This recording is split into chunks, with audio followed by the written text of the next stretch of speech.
रस्त्यावरील कचरा वेचकापासून राष्ट्रपती पदापर्यंत मुस्लिम समाजाने मजल मारलेली आहे या देशामध्ये, ठीक आहे. आणि या महाराष्ट्रामध्ये देखील कचरा वेचकापासून फार मुख्यमंत्र्यापर्यंत अब्दुल रेहमान अंतुले जे होते तिथपर्यंत मुस्लिम समाजाने मजल मारली आहे. कुठलंही काम करताना मुस्लिम समाजाचे लोक हे लाजत नाहीत.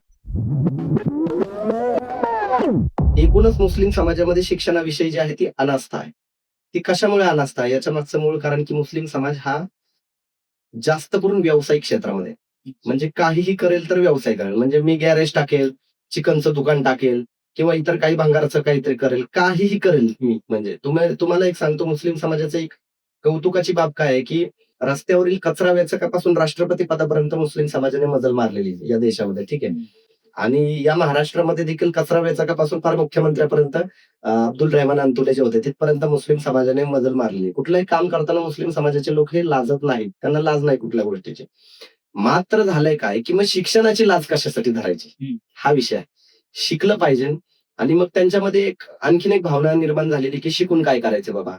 मग बऱ्याच जणांच्या एक सार्वत्रिक भावना आहे, की शिकून नोकऱ्या कुठं मिळतायत? नोकऱ्या मिळवण्यासाठी शिकायचं नाही ऍक्च्युअली. तुम्ही जे काम करताय त्या कामामध्ये आणखीन चांगल्या प्रतीचं काम आपण काहीतरी करू शकतो. त्याच्यामध्ये आणखीन काहीतरी पुढे जाऊ शकतो. त्याच्यासाठी शिक्षण घेणं गरजेचं आहे. शिक्षण म्हणजे काही एकाच क्षेत्रातलं कुठलं तरी शिक्षण नसतं. तुम्ही वेगवेगळ्या क्षेत्रातलं शिक्षण घेऊ शकता ना. मग आता एखादा समजा गॅरेजमध्ये आहे, आता तो समजा मेकॅनिकलचं शिक्षण घेऊ शकतो. तर त्याला आणखीन पुढची काहीतरी मजल मारता येईल. तर या गोष्टीसाठी शिक्षण गरजेचं आहे. मी म्हणतो रिक्षा चालवा, पण रिक्षा चालवता ग्रॅज्युएशन करा.